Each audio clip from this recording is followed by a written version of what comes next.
तेरी आज़गी में जाना हम दुनिया बुला देंगे, तुम चाहे बचो जितना हम तुमको चुरा लेंगे।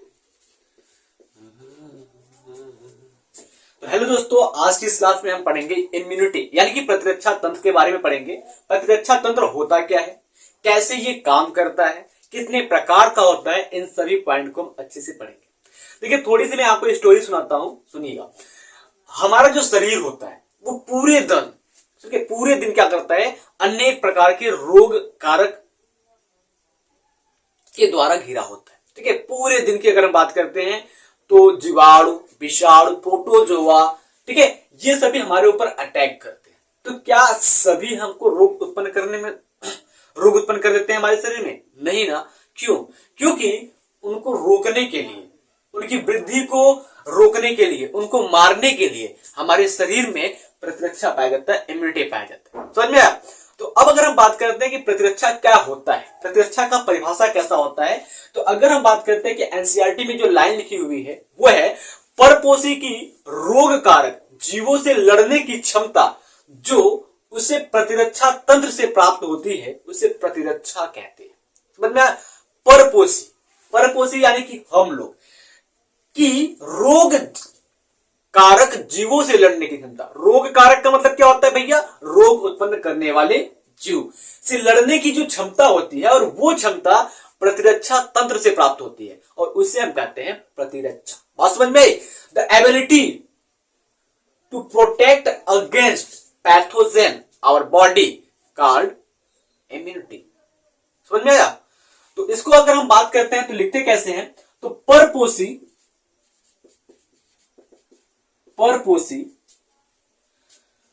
की रोगजनक जीवों से लड़ने की क्षमता, परपोषी की रोगजनक जीवों से लड़ने की क्षमता जो उसे प्रतिरक्षा तंत्र से प्राप्त होती है, उसे प्रतिरक्षा कहते हैं। क्या कहते हैं? प्रतिरक्षा कहते हैं। बात क्लियर हुआ बेटा? अब अगर हम बात करते हैं कि अगर कोई बच्चा इंग्लिश मीडियम का ये क्लास देख रहा है तो उसके लिए भी डेफिनेशन होगा, सिंपल सा डेफिनेशन होगा, एनसीईआरटी से बाहर मैं ढूंढ कर लाया एकदम सिंपल सा definition. The ability to protect our body against the pathogen called immunity. क्या लिखेंगे? The ability to protect our body against to pathogen called immunity. इतनी बात समझ में है बेटा? चलो, अच्छी बात है, इतनी बातें अगर समझ में आ गई होंगी तो। अब अगर हम बात करते हैं कि जो इम्यूनिटी होती है, जो प्रतिरक्षा होती है, वो कितने प्रकार की होती है। ठीक है, प्रतिरक्षा कितने प्रकार की होती है उसकी बात करते हैं। तो यहां पर जो प्रतिरक्षा होती है वो मुख्य रूप से दो प्रकार की होती है। कितने प्रकार की होती है? दो प्रकार की। तो फटाफट से आप इस पॉइंट को नोट डाउन कर लीजिए ताकि मैं आगे की बातों बता सकूं। देखो, अब अगर हम बात करते हैं प्रतिरक्षा कितने प्रकार की होती है, तो प्रतिरक्षा जो होता है वो मुख्य रूप से दो प्रकार का होता है। यहां पर लिखता हूं, मैं एक फ्लो चार्ट बनाता हूं। देखो, किसी भी चीज को एक सिस्टमैटिक तरीके से फ्लो चार्ट बनाकर पढ़ने में और डायरेक्ट इतिहास की तरह पढ़ने में बहुत ज्यादा अंतर होता है। अगर आप फ्लो चार्ट बनाकर पढ़ोगे तो आपके दिमाग में एक इमेज बनता है, ठीक है, जिसके द्वारा से आप अच्छे से किसी चीज को पढ़ सकते हो। ठीक है, तो अगर हम बात करते हैं तो प्रतिरक्षा की बात करते हैं, जिसको क्या कहते हैं? इम्यूनिटी कहते हैं। अब ये जो इम्यूनिटी होती है बेटा, देखो, ये इम्यूनिटी जो होती है वो इम्यूनिटी दो प्रकार की होती है। कितने प्रकार की होती है? दो प्रकार की। कौन कौन सी, उसको भी देख लो। पहली जो होती है वो होती है सहज प्रतिरक्षा। ठीक है, सहज प्रतिरक्षा। इसी को हम प्राकृतिक प्रतिरक्षा कहते हैं।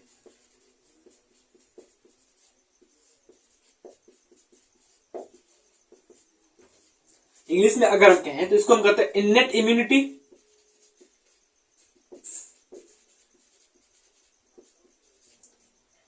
या फिर इसी को हम कहते हैं नेचुरल इम्यूनिटी। देखो ये होता क्या है इसके बारे में भी आपको बताऊंगा मैं, लेकिन थोड़ी सी आपको सब्र रखनी पड़ेगी ताकि ये जो फ्लो चार्ट है वो पूरा हो सके। ठीक है, तो ये हो गया हमारा कि भैया जो प्रतिरक्षा होता है उसमें पहला प्रकार जो होता है वो होता है सहज प्रतिरक्षा, जिसको हम प्राकृतिक प्रतिरक्षा के नाम से जानते हैं, और इसी को इंग्लिश में हम कहते हैं इननेट इम्यूनिटी, जिसको नेचुरल इम्यूनिटी के नाम से जानते हैं। बात समझ में आई? आगे देखो, दूसरा जो प्रकार होता है वो होता है उपार्जित प्रतिरक्षा। उपार्जित प्रतिरक्षा, अब देखो ये उपार्जित प्रतिरक्षा जो होता है भैया वो बाहर से लिया हुआ प्रतिरक्षा होता है। ठीक है, वो क्या होता है? बाहर से लिया हुआ प्रतिरक्षा होता है, और इस प्रतिरक्षा को इंग्लिश में कहते हैं एक्वायर्ड। इसको क्या कहते हैं? Acquired immunity. बात समझ में आई भैया? अच्छी बात है अगर समझ में आ गई तो। देखो अब अगर हम बात करते हैं कि जो हमारा उपार्जित प्रतिरक्षा है, कौन सा? जो उपार्जित प्रतिरक्षा है, ये उपार्जित प्रतिरक्षा भी आगे चल करके दो भागों में बटा होता है। कितने में? दो भागों में बटा होता है। पहला जो होता है भाग वो होता है सक्रिय उपार्जित प्रतिरक्षा तंत्र, दूसरा होता है निष्क्रिय उपार्जित प्रतिरक्षा तंत्र। कहिए, या फिर आप कहिए सक्रिय प्रतिरक्षा तंत्र, या फिर कहिए आप निष्क्रिय प्रतिरक्षा तंत्र। Is this clear? देखो पहला क्या होता है भैया? वो होता है सक्रिय प्रतिरक्षा तंत्र, जिसको हम कहते हैं एक्टिव इम्यून सिस्टम। क्या कहते हैं इसको हम? एक्टिव इम्यून सिस्टम कहिए, या फिर डायरेक्ट आप एक्टिव इम्यून के नाम से जानिए, या फिर एक्टिव इम्यूनिटी के नाम से जानते हैं। ठीक है, ये पहला हो गया। अब अगर हम बेटा बात करते हैं दूसरे प्रतिरक्षा की, दूसरा प्रतिरक्षा क्या होता है? तो दूसरा जो होता है वो होता है निष्क्रिय। क्या होता है? निष्क्रिय प्रतिरक्षा, जिसको हम कहते हैं इनएक्टिव।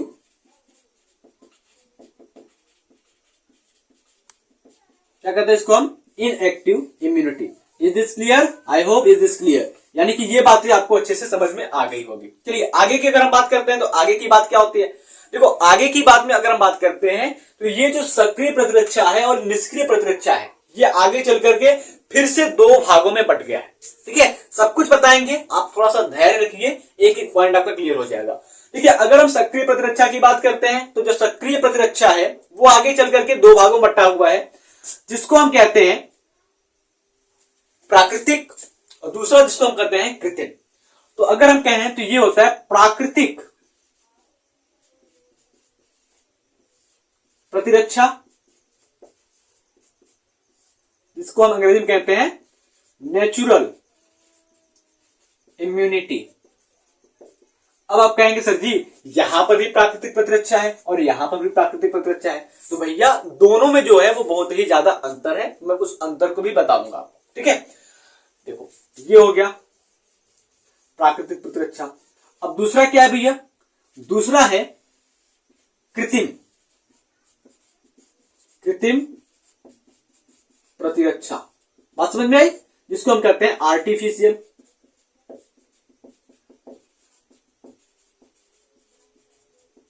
इम्यूनिटी। क्या कहते हैं? Artificial immunity. अब आर्टिफिशियल नाम से पता चलता है भैया खरीदा हुआ, प्राकृतिक यानी कि भगवान ने दिया है। इतना समझ में आया? चलो आगे हम बात करते हैं जो निष्क्रिय प्रतिरक्षा है, इसको भी दो भागों में बांटा गया है। किसको? निष्क्रिय उपार्जित प्रतिरक्षा तंत्र को भी दो भाग में बांटा गया है। कौन से दो भाग है भैया? वापस से देख लो इसका वापस से जो दो भाग है वो है प्राकृतिक प्रतिरक्षा,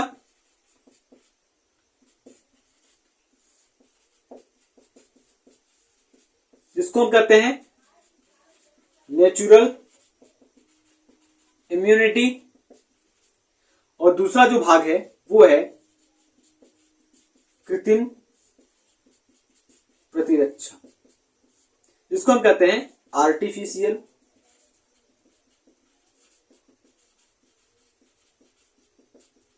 इम्यूनिटी।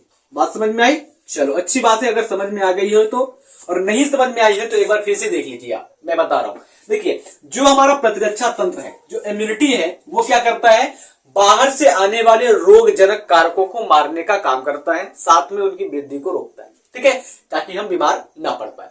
अब ये जो प्रतिरक्षा तंत्र होता है वो दो प्रकार का होता है। सहज प्रतिरक्षा, जिसको हम प्राकृतिक प्रतिरक्षा के नाम से जानते हैं, इंग्लिश में इननेट इम्यूनिटी यानी कि नेचुरल इम्यूनिटी हो जाएगा। दूसरा होता है उपार्जित प्रतिरक्षा, जिसको हम एक्वायर्ड इम्यूनिटी के नाम से जानते हैं। अब भाई आगे क्या होता है, जो एक्वायर्ड इम्यूनिटी है, उपार्जित प्रतिरक्षा है, वो यहां पर नहीं रुका, इसको यहां पर संतुष्टि नहीं हुआ, ये क्या करा, भैया हमको और दो भागों में बांटिए, हम और अंदर तक और गहराई तक जाना चाहते। तो क्या किया वैज्ञानिकों ने, इसको दो भागों में बांट दिया, पहला सक्रिय प्रतिरक्षा में और दूसरा निष्क्रिय प्रतिरक्षा में। अब इसको यहां पर भी चैन नहीं आया, इसकी नींदें उड़ गई और ये कहा कि हमको और भी छोटे भाग में बांटिए। तो वैज्ञानिकों ने कहा चलो ठीक है, इसको और छोटे भागों में बांटते हैं। तो पहला हुआ प्राकृतिक प्रतिरक्षा, जिसको हम कहेंगे प्राकृतिक सक्रिय प्रतिरक्षा। दूसरा है कृत्रिम सक्रिय प्रतिरक्षा। बात समझ में आई? वापस से अगर हम बात करते हैं निष्क्रिय प्रतिरक्षा की, तो जो निष्क्रिय प्रतिरक्षा है, ये क्या चला गया, ये चला गया प्राकृतिक प्रतिरक्षा निष्क्रिय वाला और कृत्रिम प्रतिरक्षा निष्क्रिय वाला। समझ में आया? इस प्रकार से अगर हम उपार्जित प्रतिरक्षा की बात करते हैं, तो उपार्जित प्रतिरक्षा दो भागों में बटा, फिर उसके बाद प्रत्येक भाग वापस से दो भागों में बट गया। आई होप इतना क्लियर हो गया होगा। तो मैं कहूंगा आपको कि ये चीजें आप फटाक से अपने कॉपी में नोट कर लीजिए, अगर कॉपी लिए हैं तो। देखिए, आप कोई भी क्लास, चाहे ऑफलाइन हो चाहे ऑनलाइन हो, अटेंड करते समय अपने पास कॉपी, पेन और साथ में एनसीईआरटी जरूर रखिए, ठीक है, ताकि आपको खुद से एक बेटर तरीके से नोट्स बनाने का मौका मिले। क्योंकि बेटर तरीके से जब आप नोट्स बना लेंगे ना, उसको पढ़ना समझना आसान हो जाएगा और आपकी प्रिपरेशन भी बहुत ही अच्छे तरीके से चलेगी, ठीक है। तो फटाक से आप इसको नोट कीजिए, फिर मैं आगे की चीजें आपको बताता हूं।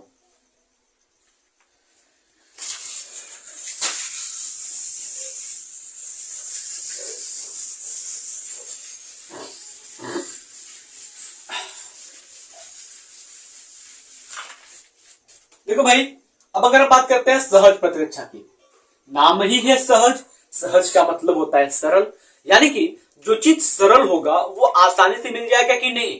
किसी भी चीज की अगर हम बात करते हैं, मैथमेटिक्स की बात करते हैं, एकदम से इजी, एकदम से सरल क्वेश्चन आ गया तो उसकी जो आंसर है वो आसानी से मिल जाएगा कि नहीं मिल जाएगा, आसानी से मिल जाएगा।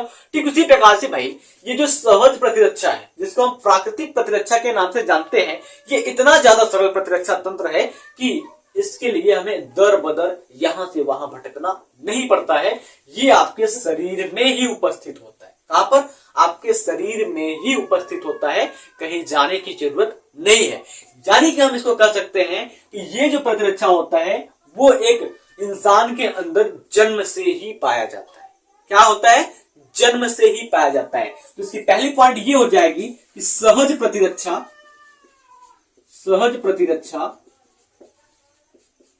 जन्मजात होता है, जन्मजात होता है, यानी कि जन्म से ही पाया जाता है। बात समझ में आई? दूसरी पॉइंट ये हो जाएगी कि जो सहज प्रतिरक्षा होती है भाई, ये अविशिष्ट होती है। अविशिष्ट का मतलब क्या हो गया? किसी एक रोग कारक के लिए विशेष नहीं होती। भाई कोई भी आ जाए, भाई तुम भी आ जाओ, तुम भी आ जाओ, तुम भी आ जाओ, चाहे जो आ जाए सबको हम मारेंगे, किसी को नहीं छोड़ेंगे। चाहे जो हो, अगर हमें नुकसान पहुंचाएगा तो हम मारेंगे, चाहे वो हमारा रिश्तेदार ही क्यों ना हो। ये कौन कहता है? ये सहज प्रतिरक्षा कहता है। मैं नहीं कह रहा भाई, ये कह रहा है सहज प्रतिरक्षा। कोई भी हो, अगर हमको नुकसान पहुंचाता है तो उसको हम नहीं छोड़ेंगे, ये सहज प्रतिरक्षा करता है। तो इसलिए इसको हम कहते हैं अविशिष्ट प्रतिरक्षा। समझ में आया? तो हम बात करते हैं कि ये जो होता है, ये एक अविशिष्ट प्रतिरक्षा है। क्या है? अविशिष्ट प्रतिरक्षा है, जिसको हम कहते हैं नॉन स्पेसिफिक इम्यूनिटी। देखो भाई, इंग्लिश मीडियम वाले भी हैं तो थोड़ी सी बातें देखो। जो सहज प्रतिरक्षा होता है वो जन्मजात होता है, यानी कि अगर हम बात करते हैं कि जो एक्वायर्ड इम्यूनिटी होता है, इननेट इम्यूनिटी होता है, वो सिंस बर्थ होता है। यानी कि हम बात करते हैं ये क्या होता है, सिंस बर्थ।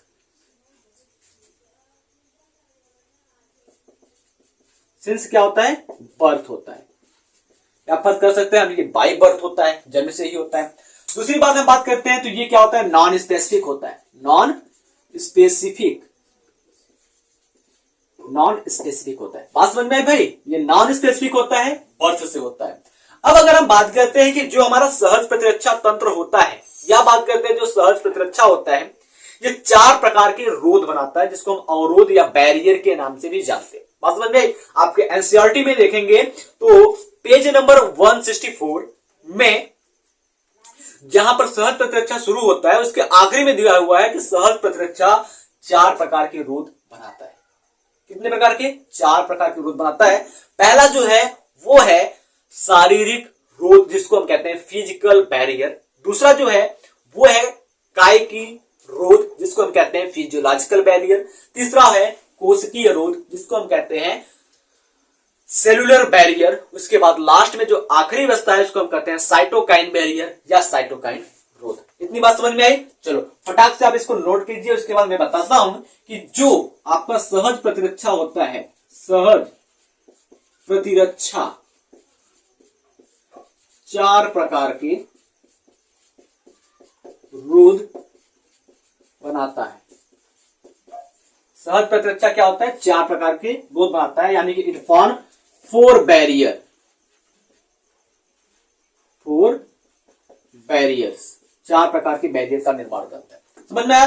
अब वो 4 प्रकार के बैरियर है कौन भाई, नाम तो हमने आपको बता दिया। अब इसको मैं लिख करके दिखाता हूं वो कैसे काम करता है, कौन कौन इसमें एग्जांपल आता है, उस चीजों को मैं बताता हूं। थोड़ा सा 1 सेकंड रुकिए आप।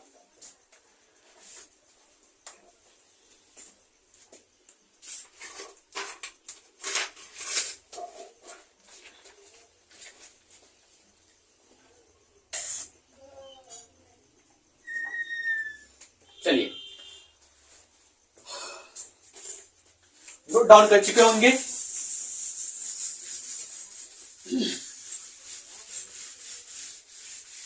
चलो आगे की हम बात करते हैं। देखो सहज प्रतिरक्षा जो होता है वो 4 प्रकार के रोध का निर्माण करता है। पहला जो होता है वो होता है फिजिकल बैरियर। कौन सा, फिजिकल बैरियर, जिसको हम कहते हैं शारीरिक रोध। बात समझ में आई बेटा, शारीरिक रोध। दूसरा जो होता है वो होता है फिजियोलॉजिकल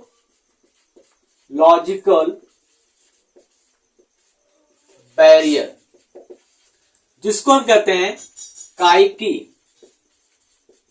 रोध, या इसी को हम अवरोध नाम दे सकते हैं। जो तीसरा होता है वो होता है सेलुलर बैरियर। क्या होता है, सेलुलर बैरियर होता है। इस सेलुलर बैरियर को हम कोशिकीय रोध के नाम से जानते हैं। क्या होता है, सेलुलर बैरियर। क्या होता है, सेलुलर बैरियर। इस सेलुलर बैरियर को हम कहते हैं कोशिकीय रोध। क्या कहते हैं, कोशिकीय रोध कहते हैं। अभी आगे मैं सबको बताऊंगा डिटेल से। चौथे प्रकार का जो होता है उसको हम कहते हैं साइटोकाइन रोध। क्या कहते हैं इसको हम, साइटोकाइन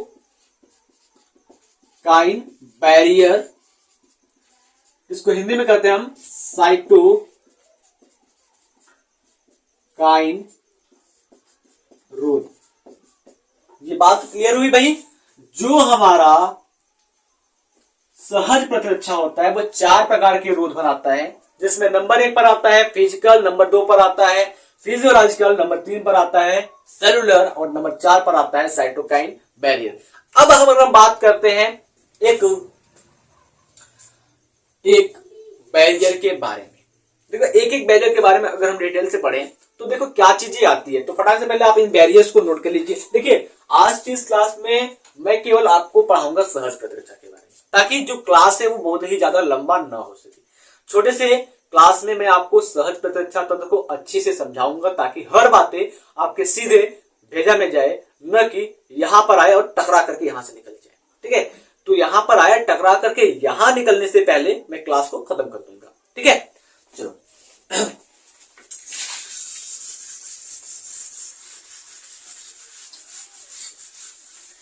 जैसे फिजिकल बैरियर की हम बात करते हैं, फिजिकल बैरियर है क्या?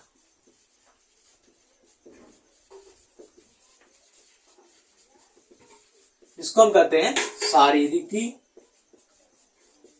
या शारीरिक रोध ना, शारीरिक रोध। अब देखो ये है क्या, सपोज दैट मान लीजिए ये आपका घर है, प्यारा सा छोटा सा अपना घर,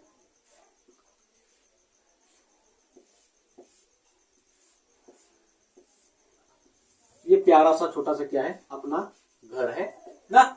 अब मान लीजिए कि इस घर के अंदर कुछ लोग रह रहे हैं, ठीक है, कुछ लोग क्या है, रह रहे हैं, और घर के अंदर जो लोग रह रहे हैं उनको मारने की कुछ लोग कोशिश कर रहे हैं। क्या कर रहे हैं, उनको मारने की कुछ लोग कोशिश कर रहे हैं। और हमने क्या किया है, अपने घर के बाहर बाउंड्री बनवा रखा है। इस प्रकार से हमने क्या किया, अपने घर के बाहर चारों तरफ बाउंड्री बनवा रखा है ना, बाउंड्री बनवा रखा है। और हमने क्या किया, इस बाउंड्री के दीवार पर हमने कील भी, यानी कि जो कील होता है उसको लगा रखा है। अब भाई जिनको मारना है वो बाउंड्री टाक करके, यानी कि बाउंड्री को पार करके जाएंगे घर के अंदर उनको मारने के लिए। तो सबसे पहले क्या होगा, जैसे ही वो बाउंड्री के ऊपर अपने हाथ रखेंगे, ठीक है, जैसे ये बाउंड्री हो गई, ठीक है, और बाउंड्री के ऊपर ने क्या किया है, कील लगाकर रखे। जैसे ही वो बाउंड्री के ऊपर हाथ रखेंगे तो सबसे पहले क्या होगा, उनके इन नाजुक नाजुक हाथों में कील चुभेगा। क्या होगा, कील चुभेगा, और उनका इरादा वहीं से बदल जाएगा और वो वापस जिस पांव आए थे उसी पांव से वापस चले जाएंगे। पहले खुद का इलाज कराएंगे तब दूसरों को इलाज के लायक बनवाएंगे। समझ में आया? तो फिजिकल बैरियर का मतलब ये होता है कि हमारा जो शरीर है, हमारा जो शरीर है वो किसी भी रोग कारक जीवों को बाहर से ही रोके और अंदर आने ना दे। इतनी बात समझ में आई? देखो अब अगर हम बात करते हैं फिजिकल बैरियर में आता कौन सा है, तो जो हमारा त्वचा होता है, क्या त्वचा, फिजिकल बैरियर में कौन आता है भाई, त्वचा जो होता है वो आता है।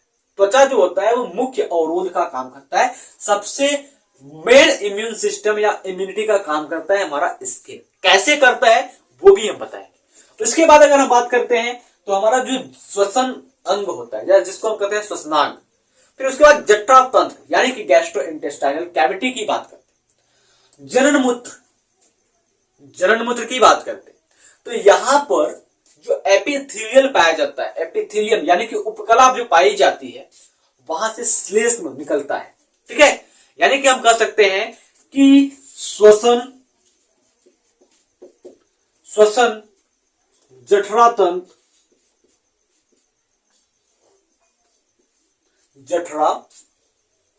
जठरांत और जनन मूत्र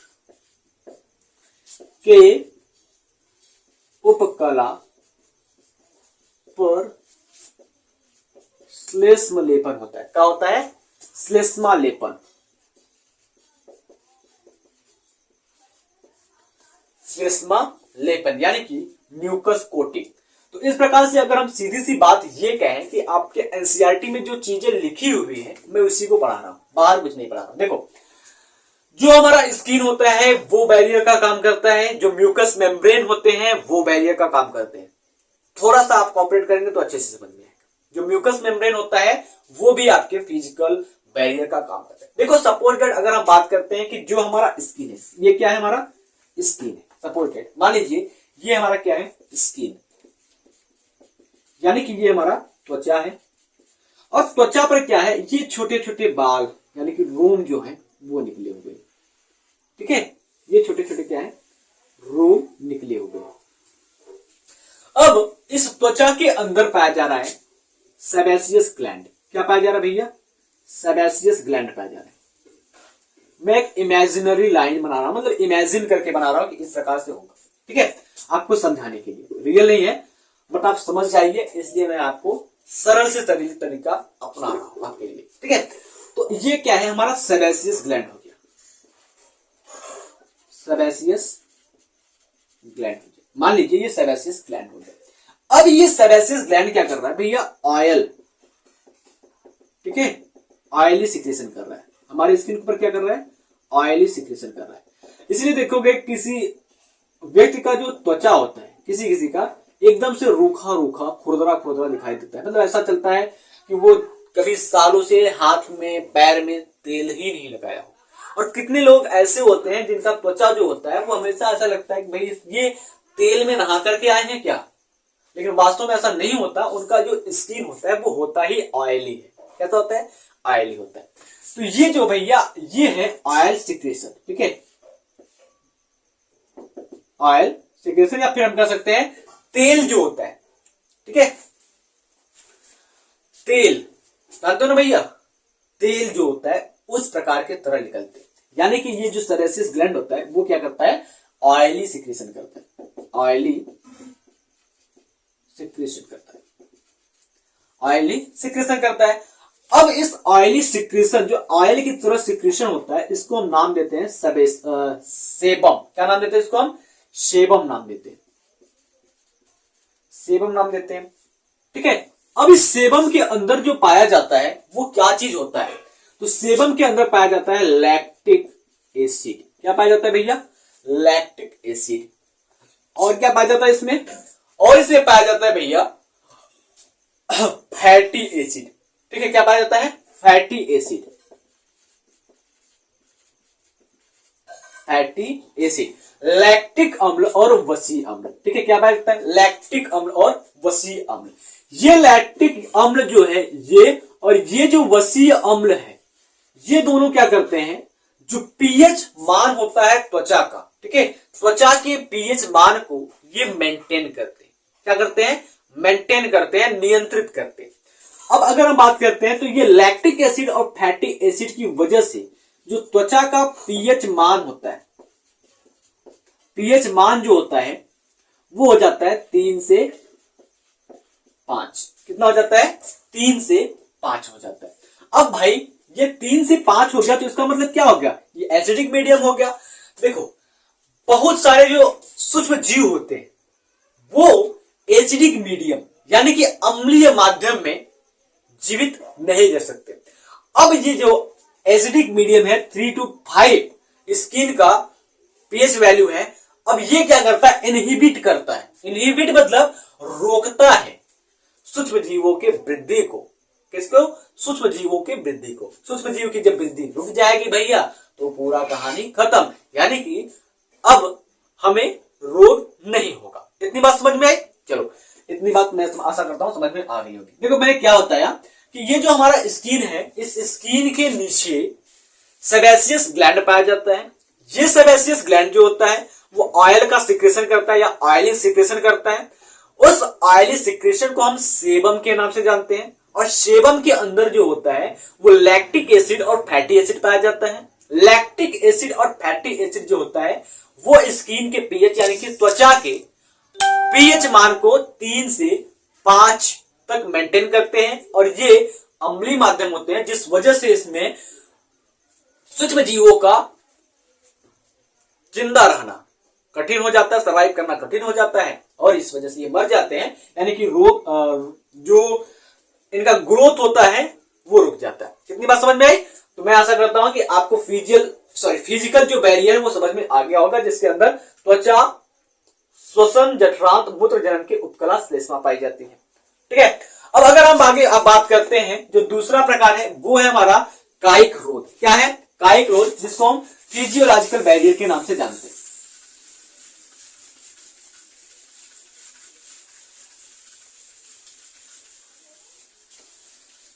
दूसरा क्या है भाई, दूसरा है हमारा फिजियोलॉजिकल बैरियर।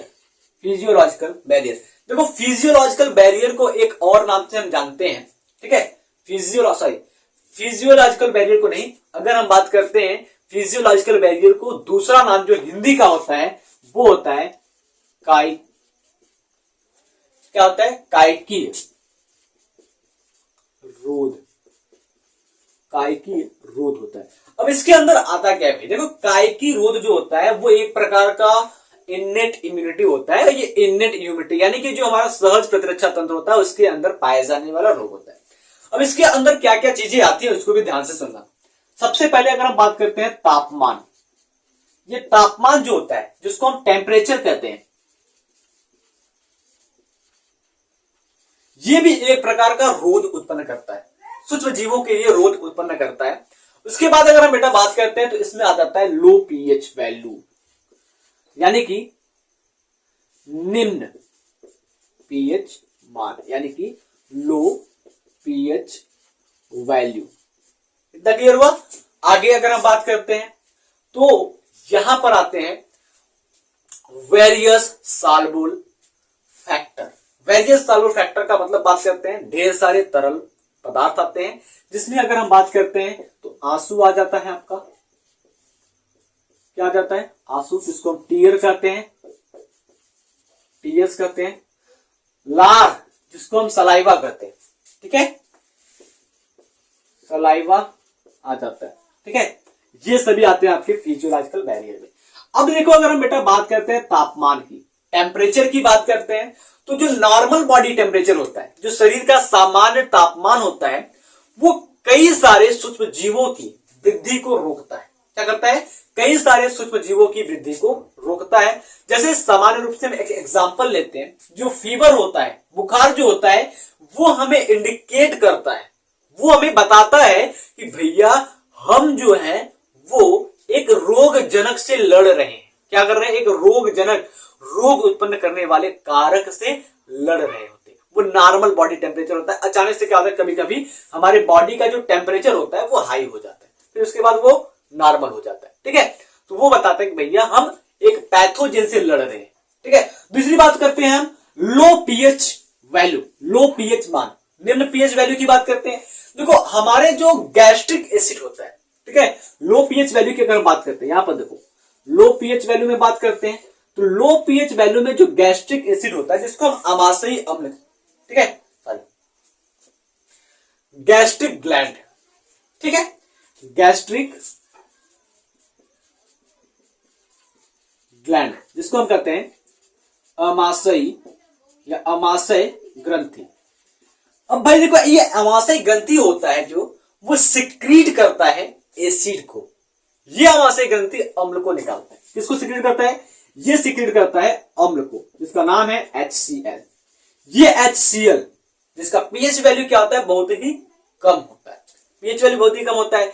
तो हमको पता है भाई कि जो पीएच वैल्यू कम होता है, बहुत सारे माइक्रो ऑर्गेनिज्म लो पीएच में सरवाइव नहीं कर सकते। बहुत सारे छोटे छोटे जो जीवाणु होते हैं, विषाणु होते हैं, प्रोटोजोआ होते हैं, वो क्या करते हैं, वो लो पीएच में जिंदा नहीं रह सकते। सपोज डेट अगर हम बात करते हैं कि आपके मुख में मादा एनाफ्लीज चला गया, ठीक है, क्या हुआ, मादा एनाफ्लीज चला गया, तो क्या आपको बुखार होगा, मलेरिया रोग होगा? कभी नहीं होगा। क्यों? क्योंकि वो आपके मुख में गया और मुख की सहायता से वो आ जाएगा आपके गैस्ट्रिक ग्लैंड यानी कि आमाशयी ग्रंथि में, जहां पर पड़ा हुआ है HCl। क्या पड़ा हुआ है, HCl, और उसको पचा जाएगा, उसको गला करके खत्म कर देगा। समझ में आया? अब अगर हम आगे बात करते हैं तो यहां पर देखो आंसू दिया हुआ है, टीयर्स, ये टीयर्स दिया हुआ है भैया। आंसू की बात करते हैं तो आंसू निकलता कैसे, टीएस की बात करते हैं, टीएस निकलता कैसे? तो हमारे आंखों के अंदर आंसू वाली एक ग्रंथि पाई जाती है जिसका नाम है लैक्रिमल ग्रंथि। क्या है? लैक्रिमल ग्रंथि, लैक्रिमल ग्रंथि।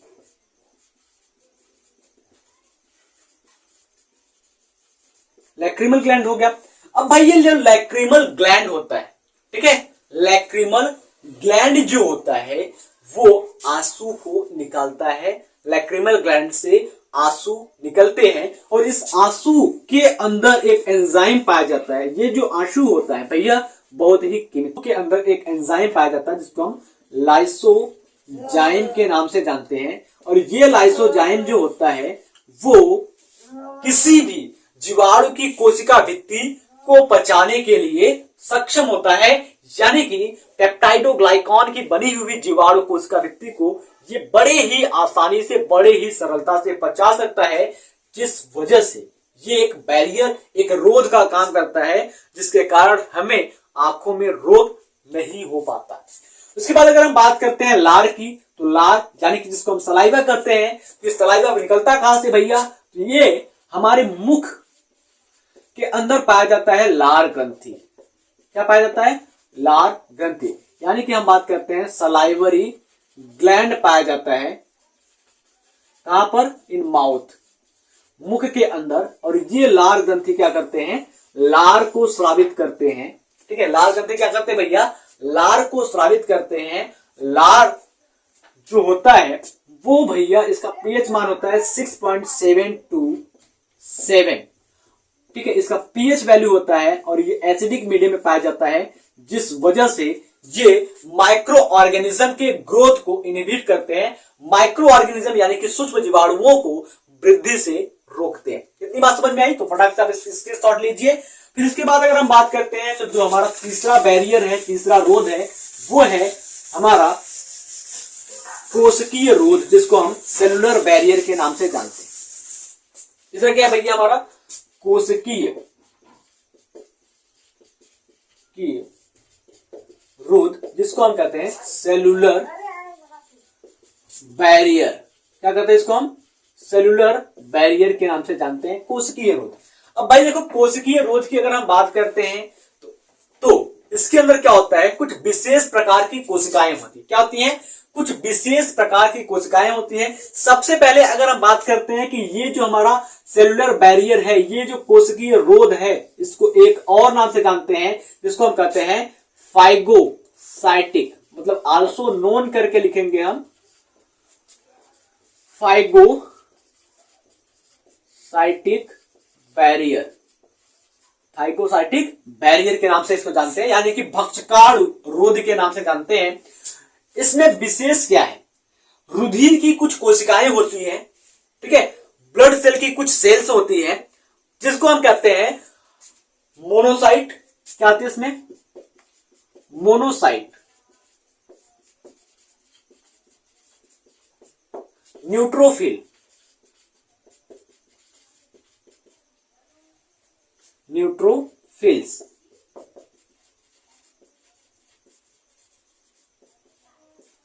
और माइक्रोफेज।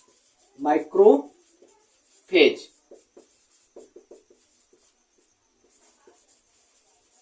ये काम क्या करते हैं भाई? ये तीनों कोशिकाएं, मोनोसाइट, न्यूट्रोफिल्स, ठीक है, मोनोसाइट, न्यूट्रोफिल्स और ये माइक्रोफेज, ये तीनों कोशिकाएं क्या करते हैं? माइक्रो ऑर्गेनिज्म यानी कि सूक्ष्म जीव के ग्रोथ को, के वृद्धि को क्या करते हैं? ये रोक देते हैं या इनको नष्ट कर देते हैं, इनको समाप्त कर देते हैं। ये हमारा कहलाता है कोशिकीय रोध, जिसको हम सेलुलर बैरियर के नाम से जानते हैं। फटाक से आप इसको नोट कीजिए। फिर इसके बाद हम अगले पॉइंट की बात करते हैं। अगला जो हमारा चौथा रोध है वो क्या है? जो चौथा रोध है वो है साइटोकाइन बैरियर। क्या है? साइटोकाइन बैरियर या साइटोकाइन रोध। Cytokine barrier. अब देखो, साइटोकाइन बैरियर में होता क्या है? तो ये एक प्रकार का इनेट इम्यूनिटी है, ये सभी जानते हैं। अब अगर हम बात करते हैं, जो साइटोकाइन बैरियर होता है वो एक प्रकार का फिजिकल बैरियर बनाता है, यानी कि शरीर के बाहर से अवरोध बनाता है। इसमें क्या होता है कि जो इन्फेक्टेड सेल होती है, जो संक्रमित कोशिकाएं होती हैं, वो एक विशेष प्रकार के केमिकल का सिक्रेशन करती है, विशेष प्रकार के रासायन पदार्थ, रासायन तरल का स्राव करती है, जो अगल बगल की कोशिकाओं को संक्रमण से बचाता है। ठीक है, जैसे सपोज दैट अगर हम बात करते हैं कि ये हमारा स्किन है, त्वचा ना, त्वचा की बाह्य परत है, यहां पर ढेर सारे कोशिकाएं पाई जा रही हैं। इमेजिन कीजिए, यहां पर ढेर सारी क्या कर रही है? कोशिकाएं पाई जा रही है। इस प्रकार से ढेर सारी कोशिकाएं पाई जा रही हैं, और ये कोशिकाएं क्या है? बहुत ही खुश है। क्या है? बहुत ही खुश है। क्या है? सारी कोशिकाएं क्या है भैया, बहुत ज्यादा खुश हैं, हंस खेल रही हैं। बहुत सारी कोशिकाएं क्या है, खुश हैं, हंस खेल रही हैं। अब अगर बात कीजिए इसके ऊपर क्या हुआ, वायरस यानी कि विषाणु का आक्रमण हो गया। क्या हुआ, विषाणु का आक्रमण हो गया। विषाणु का आक्रमण हम कर सकते हैं कि पैथोजन जो होते हैं वो आ रहे हैं।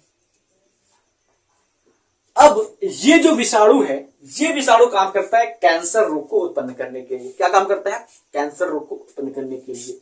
अब ये विषाणु क्या किया, इस कोशिकाओं पर आक्रमण किया। ये क्या है, कोशिका है,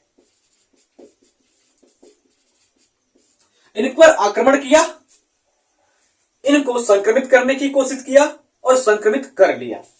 और ये कोशिकाएं क्या हो गई, ग्रसित हो गई रोग से। ठीक है, कैंसर हो गया इन कोशिकाओं में, इनमें क्या हो गया, कैंसर हो गया।